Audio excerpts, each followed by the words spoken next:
할렐루야. 오늘도 함께 예비하는 우리 모든 가족들에게 하나님의 은혜와 능력과 평강이 넘치기를 주님의 이름으로 축원합니다. 예수님께서 육신을 입고 이 땅에 오셔서 사셨던 기간은 33년, 아주 짧은 기간이었습니다. 그런데 그 가운데서도 본격적으로 인류를 위하여 일하셨던 공생의 기간은 고작 3년이었습니다. 이 3년의 예수님의 생애는 아이들의 동화 속에서만 나올 법한 기적 그 자체입니다. 기적의 사전적인 정의는 상식을 벗어난 기이하고 놀라운 일입니다. 남자와 상관이 없는 처녀의 몸에 성령으로 잉태되어 탄생한 것부터가 그렇습니다. 인류 역사에 이런 예는 오직 예수님밖에는 없는 일입니다. 나사로가 죽었습니다. 이미 장사를 지낸 지 나흘이 지나 썩은 냄새가 납니다. 마르다가 예수님께 투정을 부립니다. 이제 오시면 어떡합니까? 나사로는 이미 죽었고 장사 지냈어요. 끝났어요. 상식적으로 마르다의 말은 맞는 말입니다. 죽은 지 나흘이 지나서 썩은 냄새가 날 정도면 이제는 무엇을 어찌 할 수 없는 끝난 일입니다. 그런데 예수님은 나사로야 나오너라, 이 한마디의 말씀으로 나사로를 살리셨습니다. 기적입니다. 예수님께서 제자들에게 장정만 5천이나 되는 많은 사람들을 먹이라고 말씀합니다. 이 많은 사람들을 한꺼번에 먹이려면 어림잡아 200데나리온 이상이 필요합니다. 이것은 합리적인 수치입니다. 그런데 우리 예수님은 오병이어를 손에 들고 축사하셨습니다. 그리고 나눠주고 남은 것이 자그만치 12광줄이었습니다. 누가 이런 기적을 나타냅니까? 어떤 위인, 어떤 마술사가 이런 기적을 나타냅니까? 예수님밖에 없습니다. 우리 예수님이 물 위를 걸어오십니다. 중국 무술 영화도 아니고 어찌 이런 일이 있을 수 있습니까? 그래서 제자들은 생각합니다. 저자가 누구냐? 사람이냐? 유령이냐? 아마도 유령일 것이다. 이것도 맞는 말입니다. 유령이 아니고서야 누가 물 위를 걷는단 말입니까? 그런데 알고 보니 유령이 아닌 바로 예수님이셨습니다. 어느 날 배를 타고 가는 중에 풍랑이 일어났습니다. 죽게 되었습니다. 이때에 예수님이 한마디 하십니다. 바람과 풍랑아 잔잔하라. 이 말씀이 떨어지는 순간 그 사납던 바람과 풍랑이 잔잔하게 되었습니다. 이 장면을 보고 있던 제자들이 한마디 합니다. 저가 누구이기에, 도대체 저가 누구이기에 바람과 바다도 순종하는가? 있을 수 없는 기적을 본 제자들의 탄성입니다. 예수님의 기적의 백미는 뭐니 해도 죽음과 부활입니다. 이미 운명했습니다. 그런데 죽음을 확인하려고 창으로 옆구리를 찔렀습니다. 물과 피를 다 쏟았습니다. 그리고 무덤에 장사를 지냈습니다. 그것으로도 미심쩍었습니다. 하여 문을 인봉하고 경비병을 풀어 무덤을 지키게 했습니다. 그러나 우리 예수님 죽은 지 3일 만에 부활하셨습니다. 몇 가지의 예를 들었습니다만 우리 예수님의 공생의 삶의 알파와 오메가는 온갖 기적이었습니다. 기적으로 시작해서 기적으로 끝나는, 그래서 수많은 사람들이 예수님에게 푹 빠졌고 예수님을 왕으로 모시려고 했습니다. 예수님 정도의 능력, 예수님 정도의 인품, 예수님 정도의 인기라면 충분히 유대인의 왕이 될 수 있을 것이고, 그렇게만 되면 예수님을 등에 업고 출세가도를 달릴 것이라고 생각을 했습니다. 그래서 예수님을 따랐습니다. 제자들 마찬가지죠. 그런데 예수님의 생각은 아니었습니다. 죄수의 신분으로 포박이 되어 재판을 받고 십자가를 지고 죽어갔습니다. 십자가가 무엇입니까? 지금은 십자가가 상징이요 명예요. 그래서 액세서리로 디자인해서 착용을 합니다만 1세기의 십자가는 그렇지 않았습니다. 잔인함 그 자체요. 그래서 당시의 사람들에게 십자가는 공포요 트라우마였습니다. 이런 현상은 제자들에게도 마찬가지였습니다. 하여 십자가 사건 앞에 제자들은 혼비백산하여 숨어버렸습니다.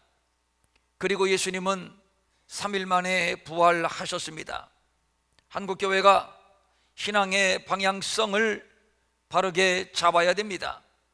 기독교를 계시의 종교라고 하고 그 계시는 성경입니다. 성경은 예수 그리스도를 계시하는 책입니다. 그렇기 때문에 우리의 믿음은 철저히 성경에 입각해야 하고, 그래서 우리는 성경이 우리에게 무엇을 말씀하시는지 정확히 파악을 해야 합니다. 그렇지 않으면 신앙의 왜곡이 일어나게 되는데, 성경을 보면 다양한 신앙의 왜곡을 많이 찾아볼 수 있습니다. 어떤 사람이 예수님에게 와서, 예수님, 우리의 형이 나보다 유산을 더 많이 가지려고 해요. 형한테 말씀 좀 잘해 주셔서 유산을 좀 저에게 더 많이 주게 하라고 좀 권고해 주세요 요청했습니다. 그때 우리 예수님이 말씀합니다. 너 나에 대해서 왜곡하고 있구나.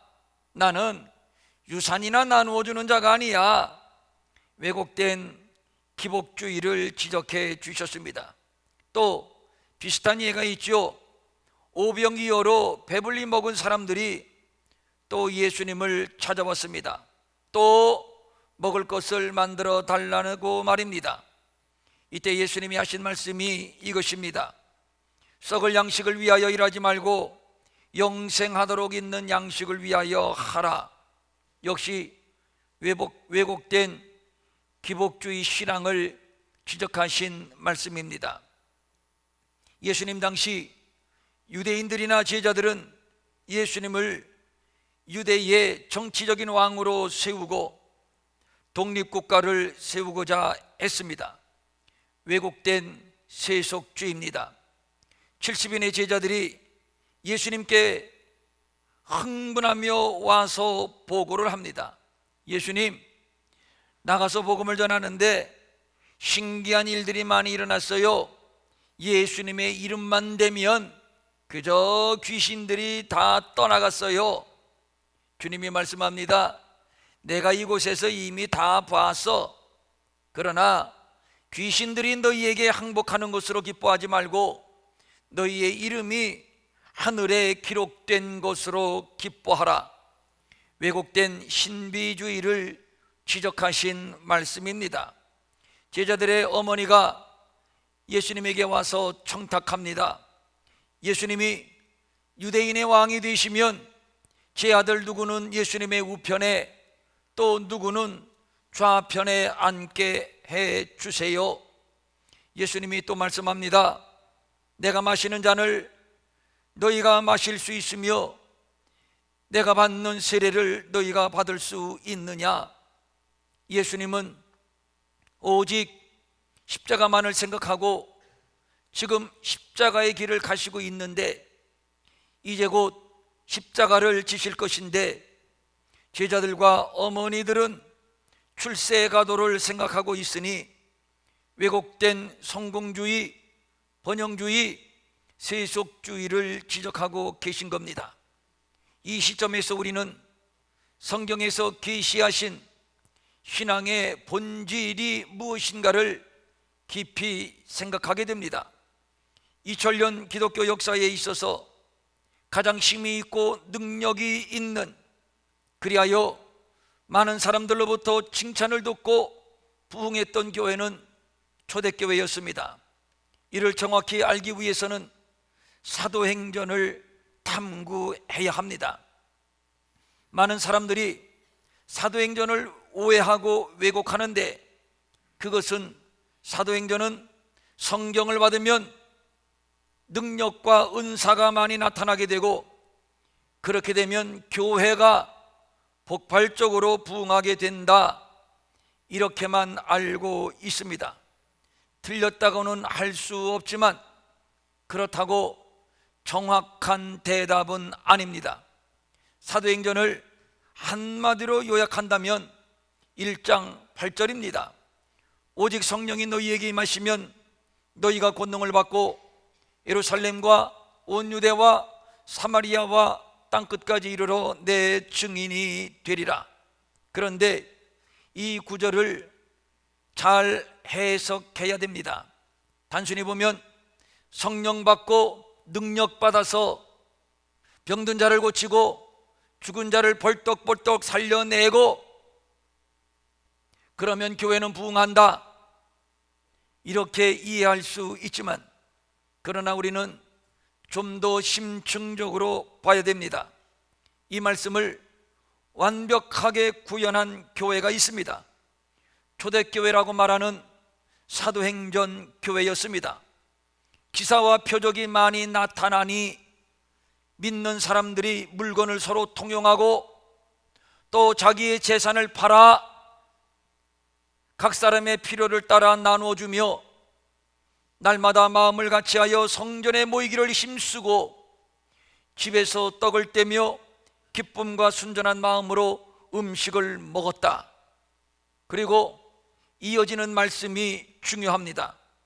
하나님을 찬미하며 온 백성에게 칭송을 받으니 주께서 구원받는 사람을 날마다 더하게 하셨다. 정리하면 성령 받고 변화된 삶을 살았더니 교회는 세상 사람들로부터 칭찬을 얻고 교회는 부흥하게 되었다, 이것입니다. 이를 좀 더 구체적으로 설명한 것이 4장 33절 이하 35절입니다. 사도들이 큰 권능으로 주 예수의 부활을 증언하니, 큰 권능으로 무엇입니까? 성령으로 주 예수의 부활을 증언하니 무엇입니까? 복음을 증언하니. 보십시오. 큰 권능 성령으로 복음을 증언하니 그 복음으로 말미암아 무리가 큰 은혜를 받았다. 그리고 밭과 집을 다 팔아 각 사람의 필요를 따라 나누어 주었다. 성령의 핵심적인 사역이 여기에 있습니다. 성령은 우리에게 복음을 가르치고 복음을 이해시키고 복음을 경험하게 하고, 그리고 중요한 것은 복음을 살게 하는 것, 즉 삶의 변화를 일으키는 것입니다. 그러니까 성령은 우리로 하여금 복음을 살게 하는 능력입니다. 우리의 믿음은 성령이 목적이 아닙니다. 복음이 목적입니다. 기독교 신앙의 핵심은 성령이 아니라 복음입니다. 성령으로 말미암아 복음을 이해하고 복음을 경험하고 복음 안에서 살게 하는 겁니다. 우리는 성령을 은사에 치중하여 왜곡하는 경향이 있습니다. 성령으로 은사가 나타나지만 궁극적으로는 우리에게 복음의 능력이 나타나도록 돕는 분이십니다. 복음의 능력은 변화된 삶입니다. 그러므로 성령은 복음의 능력으로 우리가 변화된 삶을 살도록 돕는 분이십니다. 오늘 본문의 상황을 재구성해 봅니다. 예수님께서 죽으시자 제자들은 다 도망갔습니다. 오늘 본문을 보니까 두려워하여 모인 곳의 문들을 닫았다고 말씀하고 있는데, 여기서 말하는 문들은 단수가 아니라 복수입니다. 그러니까 제자들은 숨어있는 집의 문이란 문은 다 꼭꼭 닫아 걸었다는 얘기입니다. 이 같은 행동은 십자가 트라우마 때문입니다. 얼마나 두려웠으면, 얼마나 무서웠으면, 얼마나 공포스러웠으면 문이란 문은 다 꼭꼭 걸어 잠궜을까요?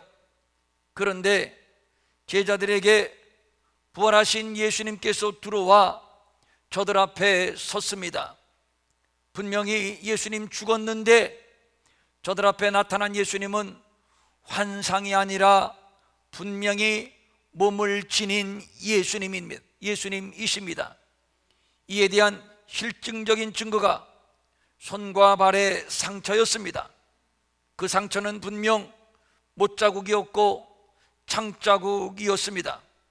분명한 몸의 부활을 입증하는 것입니다.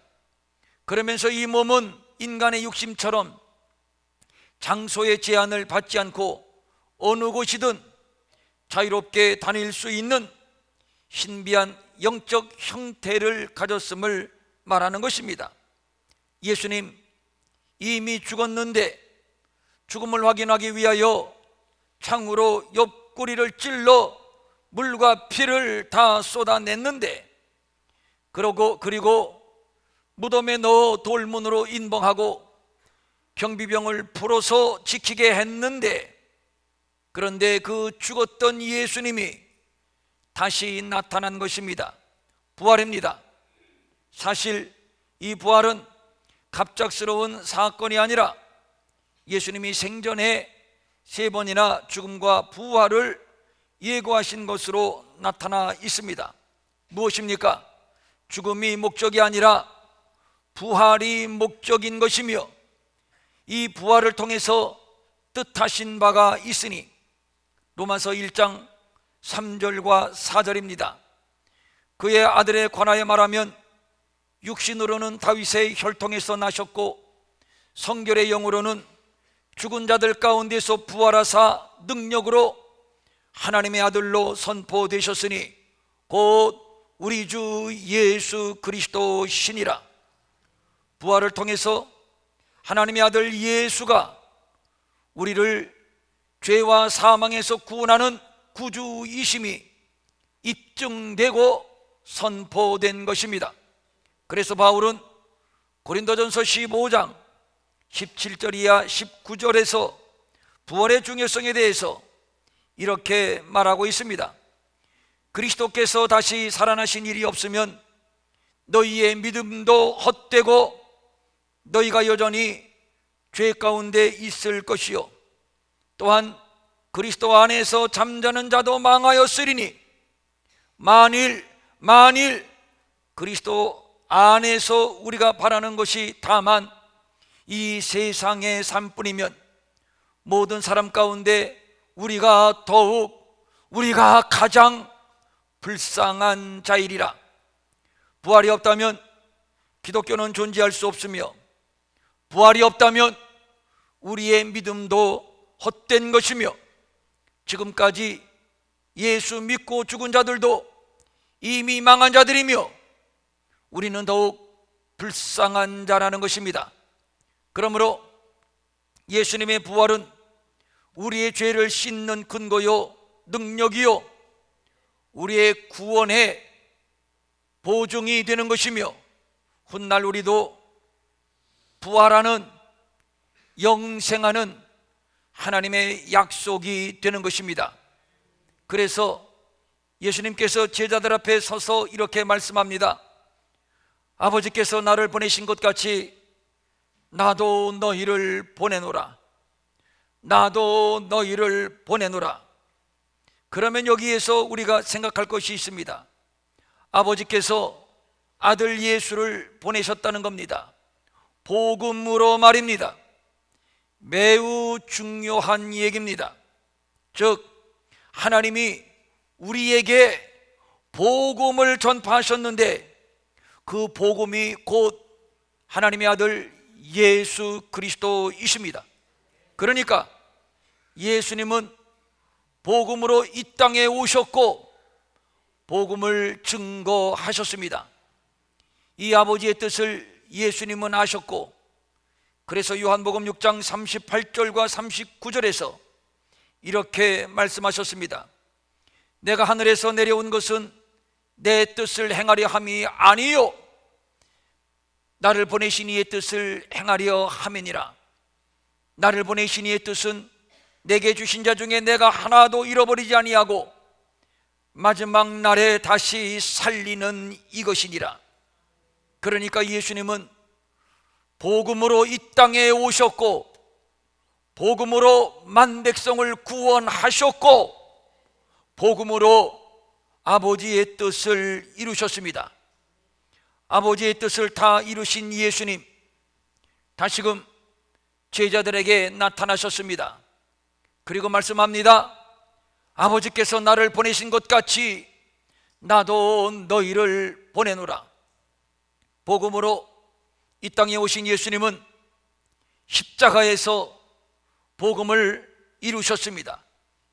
복음으로 구원받는 자는 복음의 길을 가는 자들이요 그 복음의 길은 십자가입니다.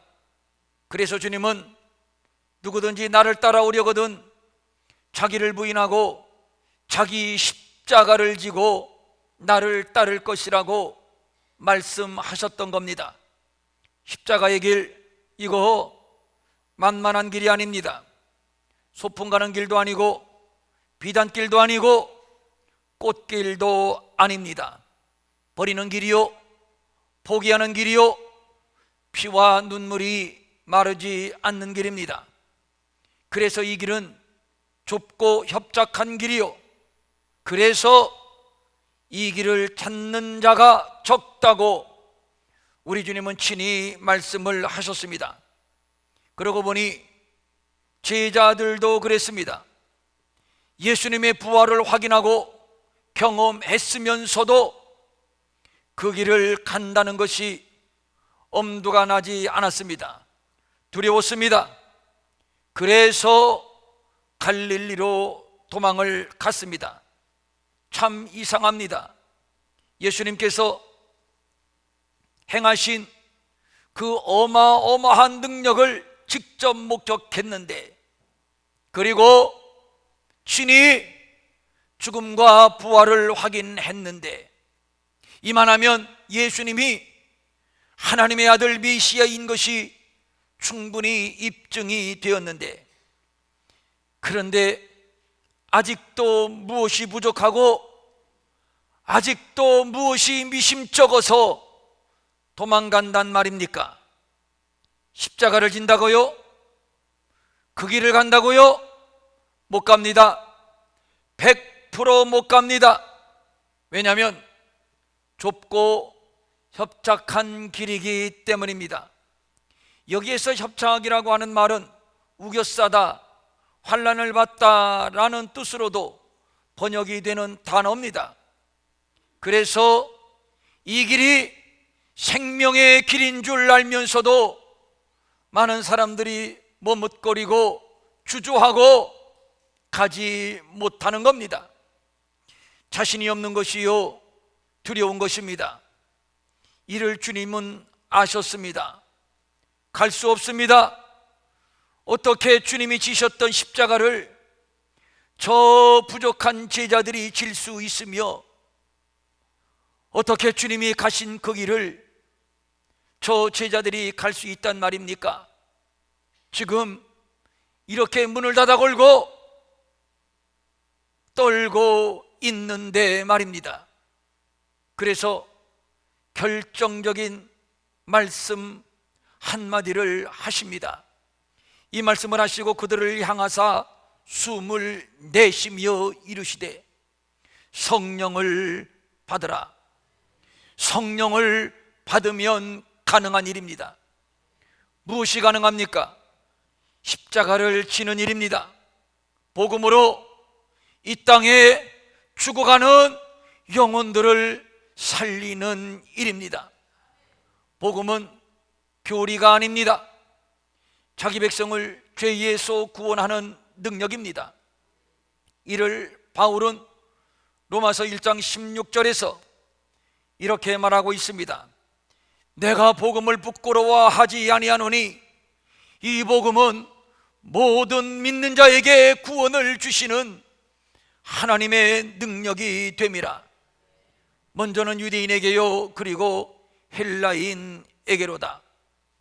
예수님께서 승천하시기 직전에 제자들을 모아놓고 그들의 마음을 열어 성경을 깨닫게 하셨습니다. 그것이 무엇입니까? 그리스도가 고난을 받고 제3일에 죽은 자 가운데서 살아날 것과 또 그의 이름으로 죄사함을 받게 하는 회개가 예루살렘에서부터 시작하여 모든 족속에게 전파될 것이야, 즉 복음입니다. 예수님은 제자들에게 복음을 가르쳐 주셨고 또 이 복음을 땅끝 모든 족속에게 증거하라고, 증인이 되라고 부탁하고 계십니다. 예수님은 이 복음을 위하여 아버지께로부터 보냄을 받았고 그 예수님은 또 제자들에게 말씀하고 있습니다. 아버지께서 나를 보내신 것처럼 나도 너희를 보낸다. 어디로 말입니까? 어디로 말입니까? 성경은 말씀합니다. 너희는 온 천하에 다니며 말씀을 전파하라. 복음을 전파하라. 그러므로 너희는 가서 모든 족속을 제자로 삼아 아버지와 아들과 성령의 이름으로 세례를 베풀고 내가 너희에게 분부한 모든 것을 가르쳐 지키게 하라. 볼지어다 내가 세상 끝날까지 너희와 항상 함께 있으리라 하시니라. 이 작은 자에게 한 것이 곧 내게 한 것이라. 이 작은 자 누굽니까? 가난한 자, 헐벗고 굶주린 자, 병들고 상처받고 소외되고 눈물 흘리는 우리의 이웃입니다. 주님이 말씀합니다. 아버지께서 나를 보내신 것처럼 나도 너희를 모든 민족에게, 모든 족속에게, 모든 나라에 작은 자들, 즉 가난한 자들, 병든 자들, 굶주린 자들, 누구에게도 위로받지 못하고 하염없이 눈물 흘리는 불쌍한 이웃들, 아버지가 나를 그들에게 보냈듯이 나도 너희를 그들에게 보낸다. 그러나 두렵습니다. 못합니다. 할 수 없습니다. 아무리 생각해도 할 수가 없습니다. 제자들도 못했는데 어떻게 우리가 할 수 있단 말입니까? 그래서 주님이 말씀합니다. 따라합니다. 성령을 받으라. 성령을 받으라. 사도행전 1장 8절입니다. 너희는 예루살렘과 온 유대와 사마리아와 땅끝까지 이르러 내 증인이 되어라. 이를 위하여 내가 너희에게 전폭적인 지원을 아끼지 않겠다. 곧 성령을 부어주리라. 본문도 마찬가지입니다. 아버지께서 나를 보내신 것 같이 나도 너희를 보낸다.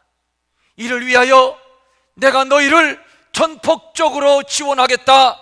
이 말씀을 하시고 그들을 향하여 숨을 내쉬며 이르시되 성령을 받으라. 지난 2주간 카자흐스탄과 키르기즈스탄 두 나라의 현지 사역자들과 함께 은혜를 나누고 왔습니다. 이슬람권에서 하는 집회이기 때문에 긴장을 안 한 것은 아니지만 언제나 그랬듯이 이번에도 역시 우리의 예상, 우리의 상상을 초월하는 넘치는 은혜를 하나님이 우리에게 부어 주셨습니다.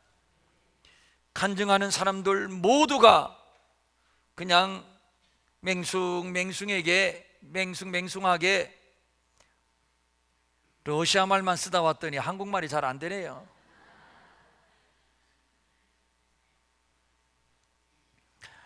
그렇게 형식적인 간증을 한 것이 아니고 간증하는 사람들마다 눈물이 번복이 되어 간증을 했습니다.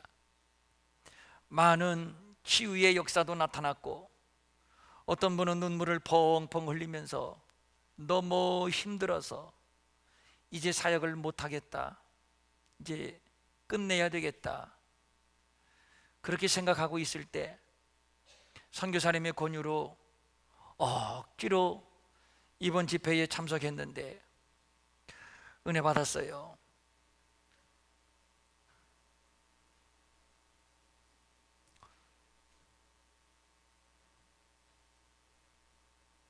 돌아가서 다시 사역하겠어요.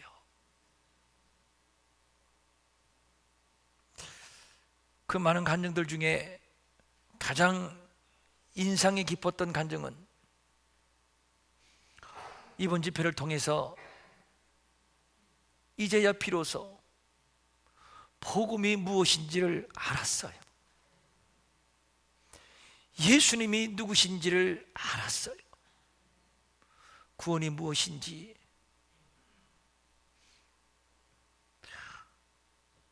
구원이 무엇인지도 알았어요. 우리 평촌일의교회를 써주신 하나님께 감사와 영광을 올려드리고, 이 일에 합심해서 동참해 주신 우리 모든 가족들에게 진심으로 감사를 드립니다. 우리가 뭐 그렇게 대단합니까? 우리 중에 누가 뭐 그렇게 대단한 사람이 있고, 이름 석자되면 알만한 사람이 누가 있습니까? 그런데 하나님께서 우리를 이렇게 귀하게 사용해 주시고 승리롭게 사역을 계속할 수 있도록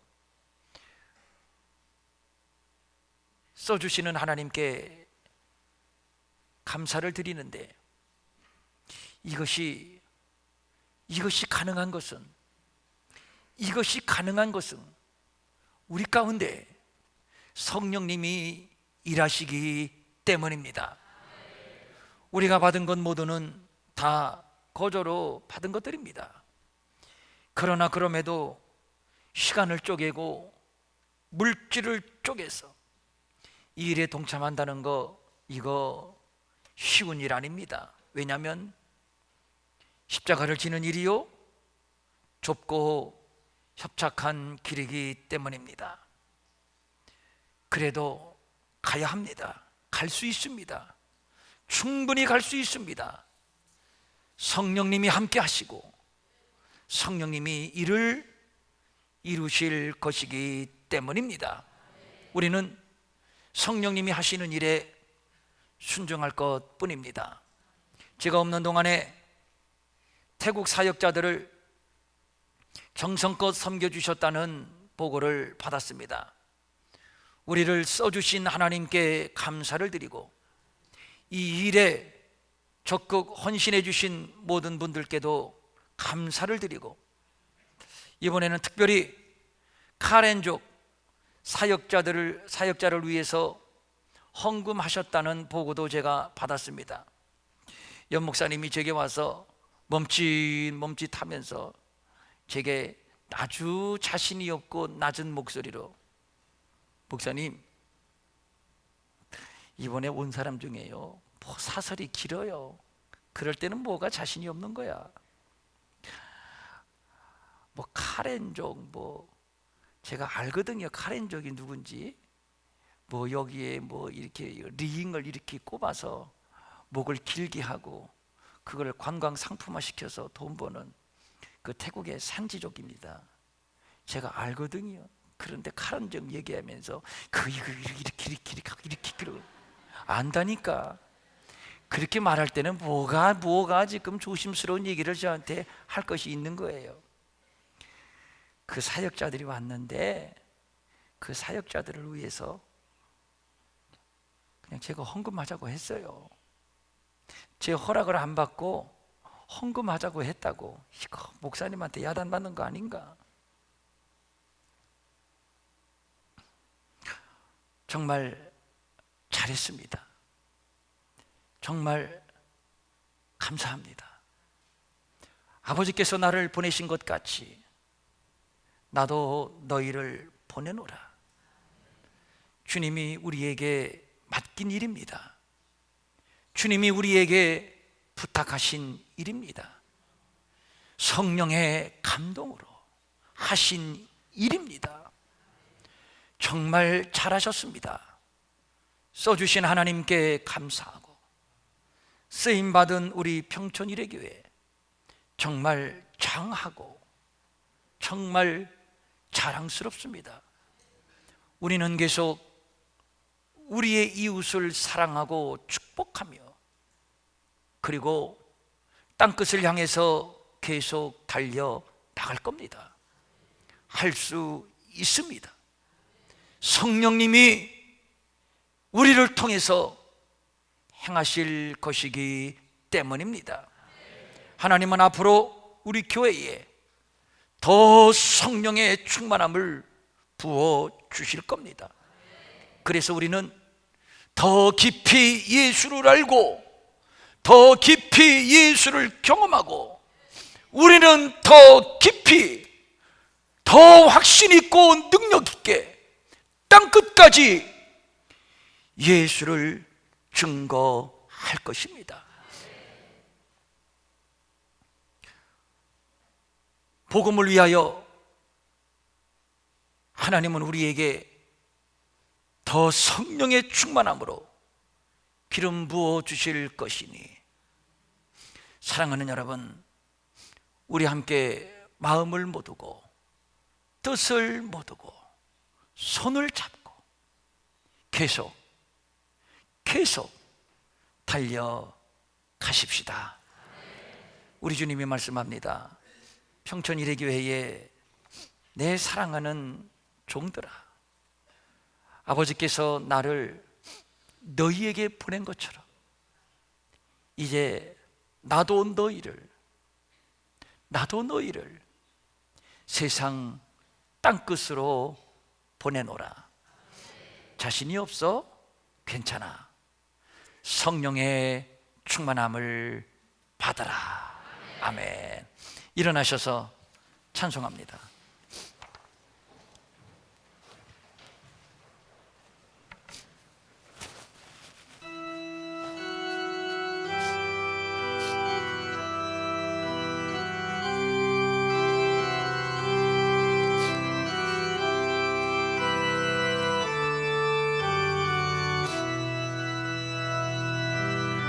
성령 하나님 나를 만지소서.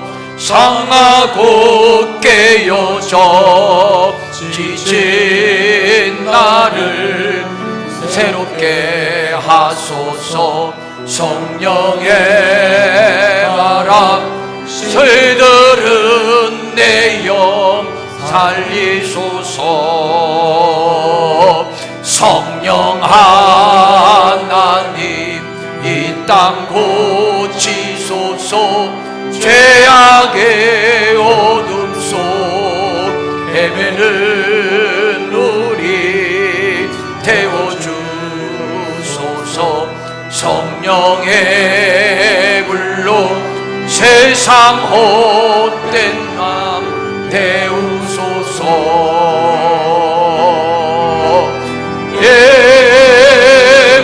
예하소서. 성령 하나 내미시여. 지금 이곳에 임하소서.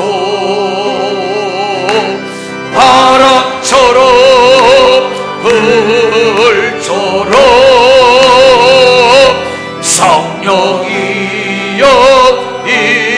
임하소서 임하소서 임하소서 성령 하나님이시여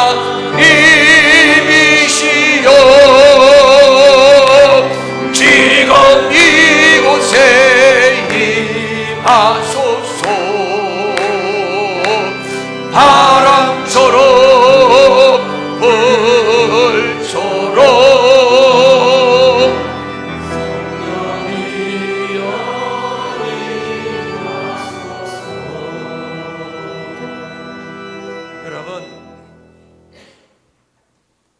지금 우리 가운데 하늘의 문이 열렸습니다.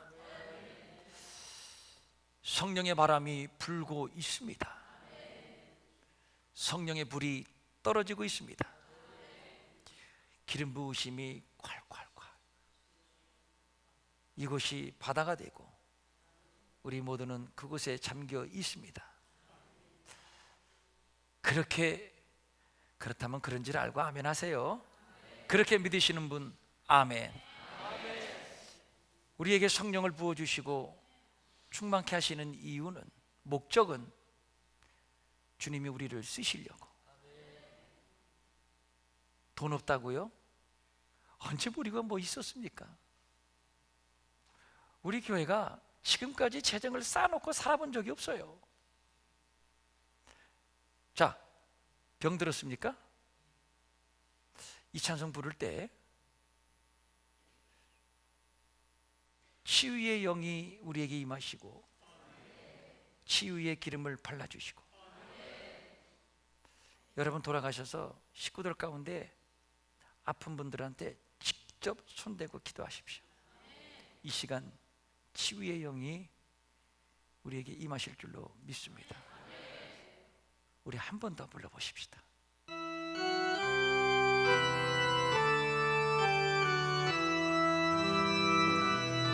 성령 하나님 나를 만지소서 상하고 깨어져 지친 나를 새롭게 하소서 성령의 바람 시들은 내 영 살리소서 임하소서 아멘 아멘 성령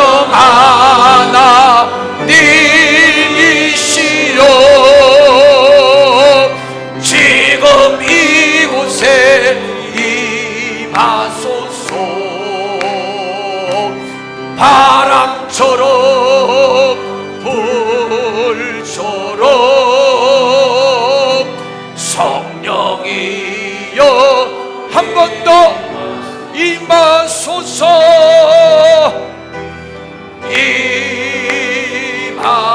임하소서 성령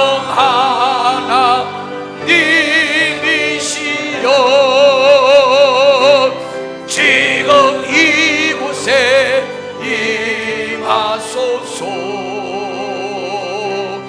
바람처럼 불처럼 성령이여 이 가슴에 손을 대고 임하소서 이 성령 하나님 임하시옵소서 성령 하나님 기름 부어 주시옵소서 성령 하나님 복음의 능력으로 무장시켜 주시옵소서 병든 몸을 만져 주시옵소서 바람처럼 불처럼 성령이여 임하소서. 두 손을 모으시고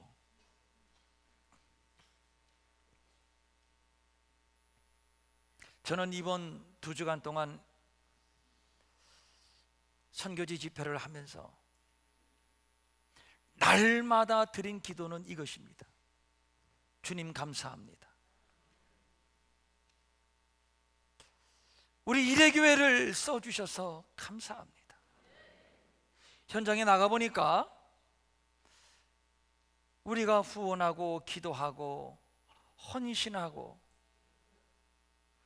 이 열매가 현장 사역자님들의 간증인데 저들이 달라지고 있어요. 저들 교회가 부흥하고 있어요. 영적 새바람이 일어나고 있어요. 우리를 써주신 하나님, 우리가 하려고 어떻게 일을 만들고 그래서 하는 것이 아니라 성령님이 하게 하시니 순종하여 하니 열매가 나타나더라. 벌써 우리가 중앙아시아 사역 10년 했습니다. 우리 평촌 이레교회를 써주신 하나님 감사합니다. 그리고 또 뭐라고 기도했는지 아세요? 더 써주세요. 사실 매년 조금씩 이게 체력적으로 좀 붙이는 게 느낄 수가 있습니다. 조금씩. 이번에도 조금 작년보다 조금 더 붙이더라고요. 그래도 그렇게 기도하고 왔습니다. 우리 교회를 써주시니 감사합니다. 종들을 써주시니 감사합니다. 더 써주시옵소서. 더 써주시옵소서. 인생 살아봐야 몇 년 산다고 마음껏 우리를 써주세요. 주님이 그러시는 것 같았어요. 그래? 그러면 더 써줄게.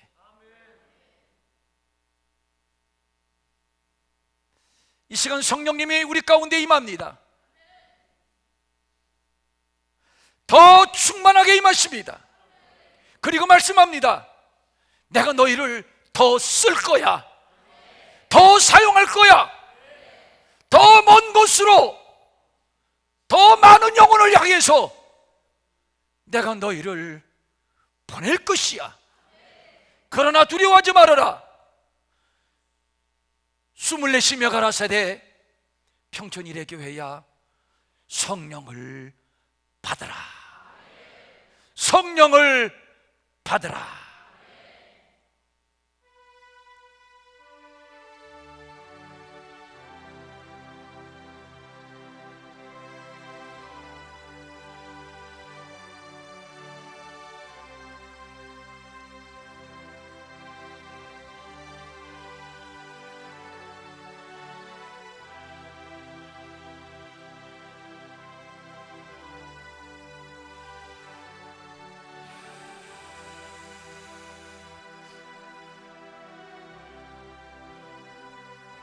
성령님 더 충만하게 임하소서. 성전문을 나가기 전에 더 충만하게 기름 부어 주시옵소서. 힘을 잃은 자에게 힘을 주옵소서.